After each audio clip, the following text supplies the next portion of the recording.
Mi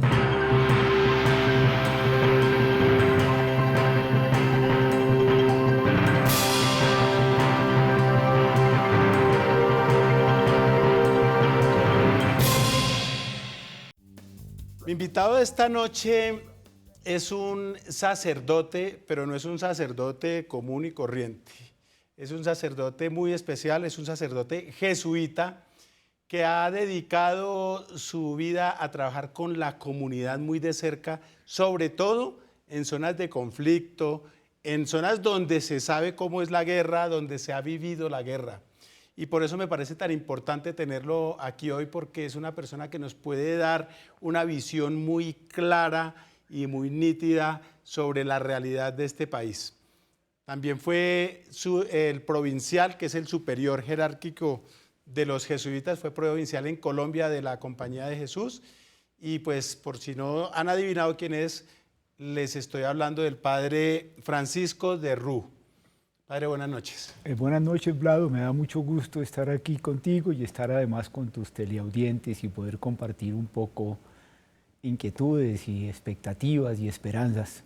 Antes de entrar en materia, yo quiero que empecemos de arriba hacia abajo. Empecemos por el primer papa jesuita de la historia, que es el Papa Francisco. ¿Cómo se siente, cómo se ha sentido usted como jesuita de que haya alguien de la comunidad de ustedes en el solio mayor de la Iglesia Católica? Pues al principio tuve una gran sorpresa. No nos lo esperábamos los jesuitas de ninguna manera. Jamás había habido un papa jesuita. Y además pues era un latinoamericano. Pero la verdad es que después, con el correr de los días, comenzamos a sentir que el espíritu profundo de los jesuitas estaba en este hombre, en Bergoglio, y que las orientaciones que daba la Iglesia, las preocupaciones que llevaba en el alma, la lucha por la justicia, la lucha por la fe al lado del ser humano, coincidía tan profundamente con nosotros que hemos sentido alegrías muy profundas y un deseo muy grande de que esta cercanía del Papa Francisco con la gente nos ayude a todos a ver realmente lo que la Iglesia tiene que hacer en estos momentos en el mundo actual. ¿Usted lo conoce? No, sabe que nunca he estado con él. ¿No? Nunca. O si quizás estuve con él, fue una cosa muy transitoria en una de sus venidas aquí a Bogotá, pero nunca estuve con Francisco. Cuando yo estaba de provincial aquí, él también fue provincial de Argentina. Ya él estaba de arzobispo de Buenos Aires y posteriormente fue a Roma, pues a la reunión de cardenales en la cual fue elegido. Y ese papa, usted dice que tiene ese espíritu jesuita. Los católicos sabemos que los jesuitas son unos sacerdotes distintos, ¿no? Son menos acartonados, son menos, si cabe, menos dogmáticos, son más prácticos a mi modo de ver. Usted como jesuita, ¿qué nos puede decir ese espíritu jesuita? ¿En qué consiste? Pues yo creo que el Papa Francisco lo ha mostrado con toda claridad y un lugar donde aparece muy evidente su sentimiento de jesuita es en su carta que se ha llamado La alegría del Evangelio, en que muestra cómo el jesuita no siente que nosotros seamos los poseedores de Dios, ni que nosotros tengamos a Dios para llevárselo a las mujeres y a los hombres y a los niños, como si tuviésemos una especie de capacidad o de manera de poder tener a Dios con nosotros para entregárselo a los demás. No, ese no es el sentir de los jesuitas. Nosotros pensamos que Dios está en la gente, que Dios está igual en los chinos que en los japoneses, que en los árabes, que Dios está igual en los hombres que tienen todas las creencias, que Dios está en las mujeres y los hombres de todo el mundo, tratando de abrirse paso como una experiencia profunda de amor y de sentido humano en lo más radical y más hondo. Y que nosotros lo que tenemos que hacer es acompañar esa presencia de Dios entre los demás, acercarnos a los demás para colaborar en esa presencia de Dios. Y este Papa lo ha puesto con toda claridad.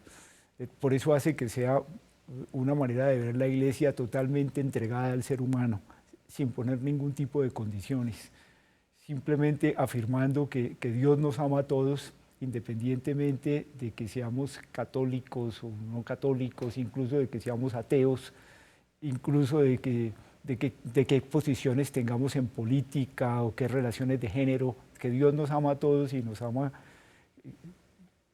con una absoluta entrega y misericordia, y que tenemos que acompañar la obra de Dios en cada ser humano. Bueno, en ese espíritu de cada ser humano, usted ha dedicado pues yo no sé cuánto, pero décadas de su trabajo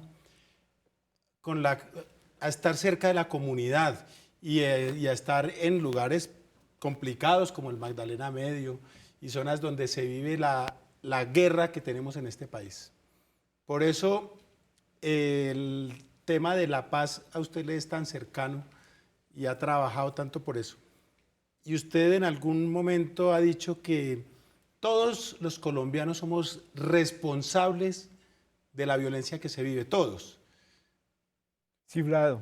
¿Cómo es eso? Sí, Vlado. Y la verdad es que yo siento profundamente la crisis espiritual que vive este país. No crisis religiosa, crisis espiritual. Es decir, nosotros hemos destrozado al ser humano en Colombia y nos hemos destrozado a nosotros mismos. Y es ahí donde yo encuentro que tenemos una responsabilidad ética hondísima.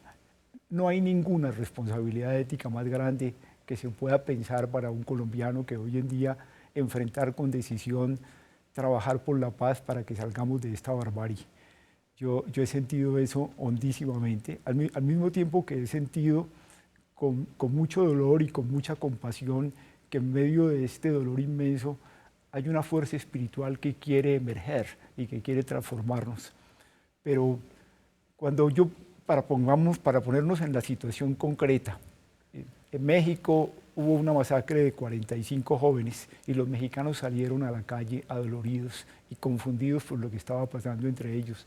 Nosotros, y esto afortunadamente gracias al esfuerzo de la Comisión de la Verdad de Gonzalo Sánchez, hemos tenido 1996 masacres, son las que ellos tipifican, una barbaridad. De esas 1993, alrededor de 1165, si que recuerdo bien la cifra, fueron hechos por los paramilitares, 336 fueron hechas por la guerrilla, 115 o 125 fueron hechas por el ejército. Pero esto es la victimización del país. Esas son las cifras, ¿verdad? Son los 27.000 secuestros hechos por la guerrilla, en su inmensa mayoría son los 17.000 desaparecidos, en gran parte por paramilitares y buena parte también por las fuerzas del ejército. Son las minas antipersonales donde soldados de Colombia, jóvenes colombianos que están en el ejército han perdido las piernas, los brazos, los ojos, pero también campesinos en sus fincas. Son las mamás que lloran por los falsos positivos, que son centenares en el país. Y en medio de todo eso, yo quisiera referirme no a las cifras, sino el dolor humano que hay en cada uno de estos casos. Y esta pregunta sobre nosotros, los colombianos, ¿qué es esto? ¿Cómo es posible que esto pueda pasar entre nosotros en estas dimensiones? La pregunta que se hace la comunidad internacional. ¿Quiénes son estos seres humanos que se atreven a vivir en su propia sociedad en medio de tanta barbarie? ¿Qué ciudadanía tienen? ¿Qué tipo de propuesta le hacen al mundo? ¿Cómo es posible que la guerrilla pueda pretender que esta situación de barbarie es una situación revolucionaria? ¿Cómo es posible que consideramos que son héroes los que se meten en esa guerra? ¿Cómo es posible que siendo un país cristiano y católico puedan llegar a esta dimensión de destrucción de lo que más le importa a Dios, que es el ser humano? Y créame que esta es la única razón por la cual yo me meto en esto. A mí me importa mucho lo que está pasando en La Habana, pero a mí no me interesa en La Habana ni cuál va a ser el futuro de Santos, ni el futuro de Uribe, ni el futuro de las FARC, ni el futuro del ELN, sino es que acaso nosotros vamos a ser capaces de vivir como seres humanos. Ese es el problema que está allí y ese es el problema ético que nos tenemos que plantear. Una de las cosas que uno oye tanto, los católicos vamos a misa, vamos a la iglesia, rezamos el Padre Nuestro, hablamos de perdón y tal. Pero cuando nos preguntan en la calle o cuando hablamos en un restaurante o en tantas partes sobre la reconciliación, sobre esa convivencia que tenemos que tener con los que dejen las armas, la gente le da de alguna manera como escalofrío y entonces ya no quieren saber nada de eso, quiere que los guerrilleros se vayan y se pudran en la cárcel porque mataron, hicieron y deshicieron. ¿Cómo es posible hacerle ver a la gente que la paz empieza por esa reconciliación y por ese, como católicos, no tener ese doble rasero, ¿no? Aquí están pensando todavía en el ojo por ojo y diente por diente, muy contrario a lo que Jesucristo enseñaba. Tienes toda la razón, Vlado. Nosotros, y en eso ponemos en evidencia la crisis espiritual tan profunda que vivimos, porque pues esto no solamente nos toca a los católicos, sino nos toca a todos los ciudadanos de Colombia. No hemos comprendido, por ejemplo, que Dios en una situación dramática como estas, es obvio que Dios no nos espera en el culto, que Dios no nos espera en las oraciones. Eso es importante porque nos da fuerza para podernos entregar al problema tan hondo que tenemos. Pero el mismo Evangelio lo pone en evidencia. Cuando estés en una circunstancia como estas con tu hermano, deja el culto y ve primero a reconciliarte con tu hermano, como lo expresa el Evangelio de Mateo. Y yo no quiero oraciones, ni quiero sacrificios, sino que quiero que te acerques a tu hermano para construir la fraternidad entre todos. Y esta es la llamada que en alguna forma pone en cuestión hasta dónde nosotros vamos a vivir el cristianismo de fondo. Usted hace referencia a la reconciliación y quiero por eso hacer un pequeño comentario sobre esto y sobre el perdón. La reconciliación es muy importante en este momento en Colombia, es central. La reconciliación comienza porque nos digamos la verdad, todos, porque aquí la responsabilidad de todos nosotros por lo que hemos hecho y por lo que hemos dejado de hacer en esta crisis tan profunda de Colombia es evidente. En segundo lugar, que restauremos a las víctimas, las más de 6 millones de víctimas que se han causado en el país después de tantos homicidios y de tanto dolor y de tanto secuestro y de tantas extorsiones. Hay que restaurar esto. En tercer lugar, que evidente, esto no se puede quedar en la impunidad.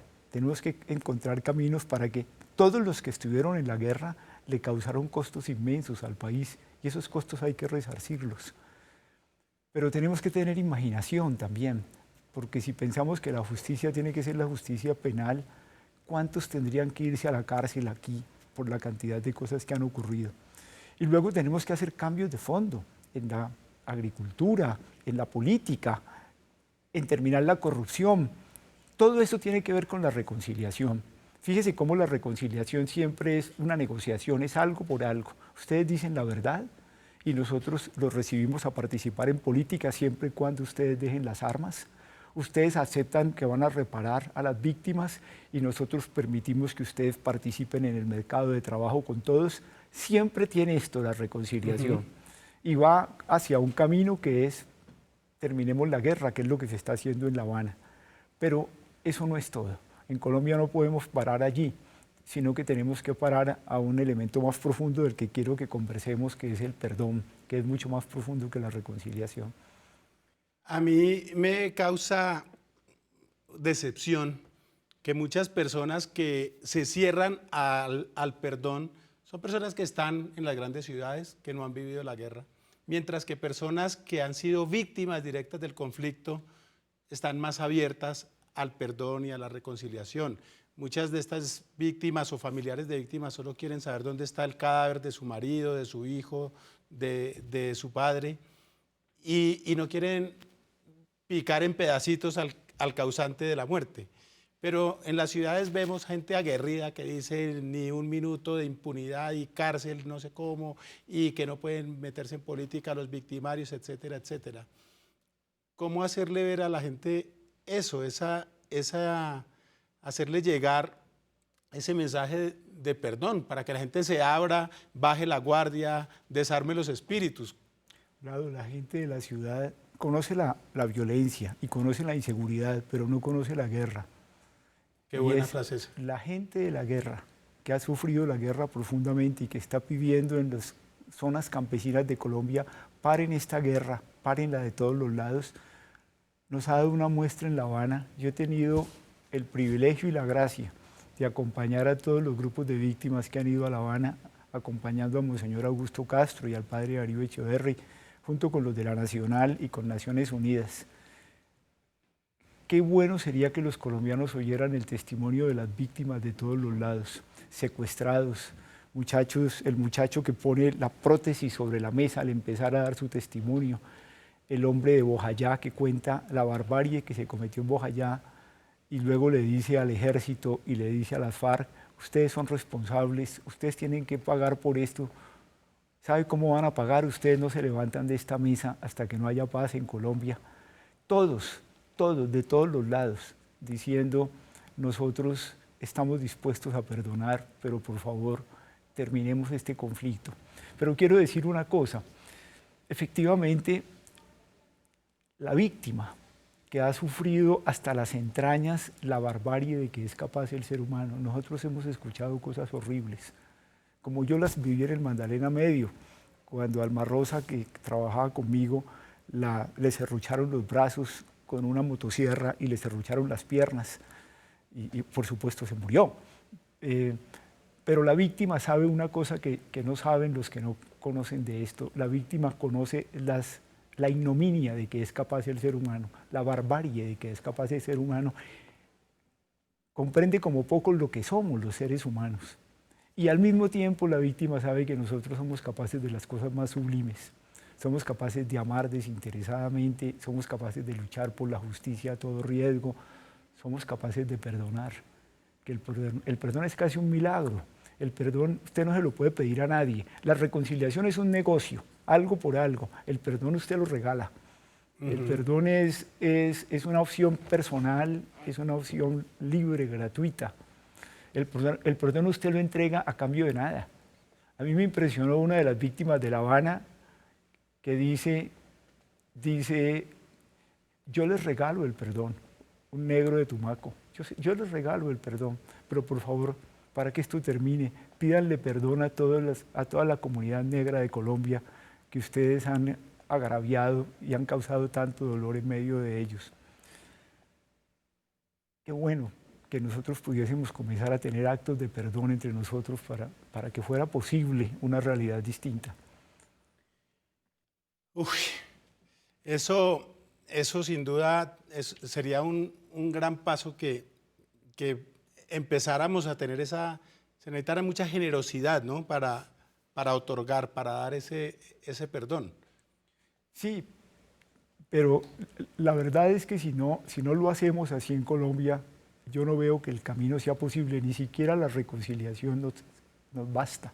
Y quiero explicar por qué, porque el perdón no significa impunidad, el perdón no significa negar la memoria, al contrario, hay que mantener la memoria viva para que nunca se nos olvide y gracias a eso tengamos la determinación de que nunca más esto no volverá a pasar entre nosotros.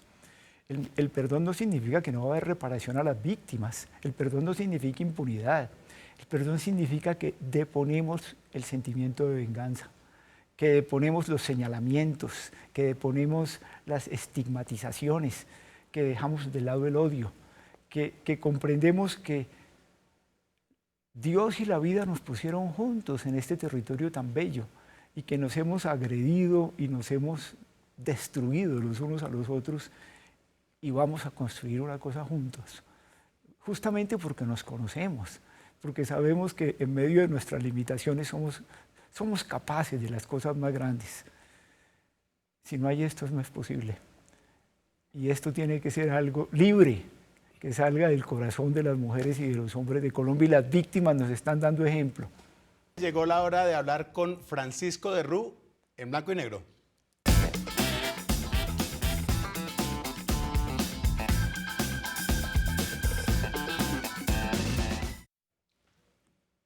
¿Bus o bicicleta? Bicicleta. ¿Cine o teatro? Teatro. ¿Frijoles o lentejas? Lentejas. ¿Peñalosa o Mocus? Mocus. ¿Chat o teléfono? Teléfono. ¿Los Beatles o los Rolling Stones? Los Beatles. ¿Racional o espiritual? Espiritual. ¿Teatro o cine? Ya respondí, teatro. Ay, no, sí, soy una bestia yo. ¿Café o chocolate? Café. ¿Radio o televisión? Radio. ¿Amigos o amigas? Ambos. ¿Drama o comedia? Drama. ¿Tierra fría o caliente? Caliente. ¿Cali o Bogotá? Cali. ¿Diálogo o guerra?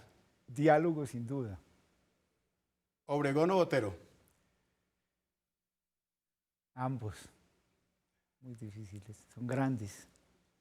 ¿Orar o predicar? Orar. ¿Dieta o ejercicio? Ejercicio.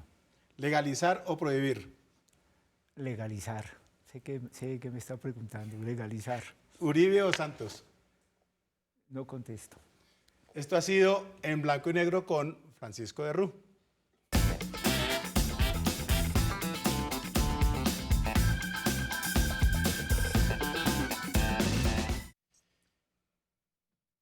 Estos temas de la guerra, de la paz, obviamente están íntimamente en este momento ligados a lo que pasa en La Habana.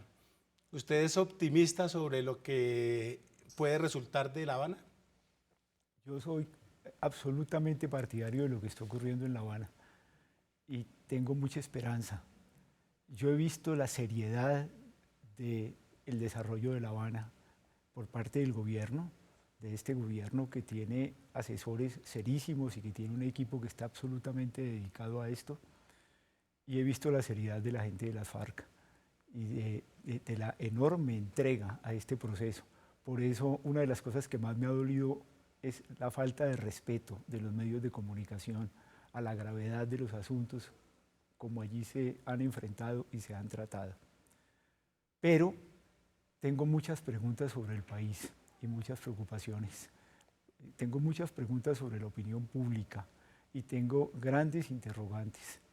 Creo que el hecho de haber politizado la paz y haberla llevado a la gran caricatura que Santos es la paz, Uribe es la guerra, Santos es el chavismo castrista y Uribe es el fascismo paramilitar, nos ha hecho mucho daño.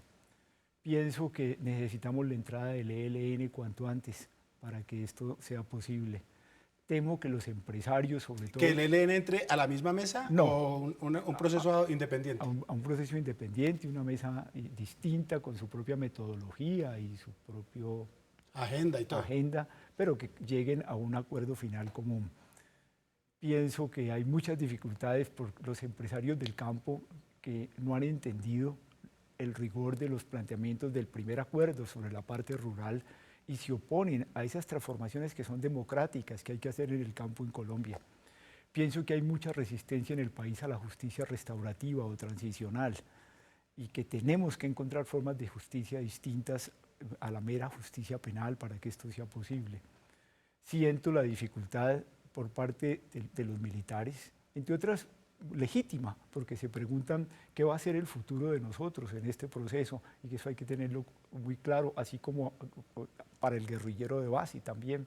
Veo la dificultad de los medios de comunicación. Todas estas cosas dificultan un proceso que tiene poco tiempo, porque yo pienso que si no llegamos a acuerdos en 21 meses, este país entra en proceso electoral y como este país es pendular, va a pedir, como no se pudo la paz, vámonos otra vez a la guerra. Y como a mí lo que me importa son las víctimas, entonces sí que va a ser grande la victimización de Colombia y el dolor humano de este país. Yo no me atrevo ni siquiera a imaginármelo, con nuevas tecnologías de guerra, con una barbarie, con más presupuesto. Qué triste que no aprovechemos este momento que es crucial para el país. Usted con todas las cosas que dice, obviamente pisa callos, dice cosas que a mucha gente le incomoda oír. ¿Usted siente miedo por su seguridad? ¿A usted lo han amenazado, padre? Ah, sí, claro, pero no siento el miedo en absoluto, Vlado. Pienso que esa es una experiencia que no tengo. Yo miedo no tengo. Yo siempre siento más bien esa experiencia interna que tenemos muchos de no haber alcanzado a hacer lo que le debemos a este país y que no sabemos si vamos a alcanzar a hacerlo.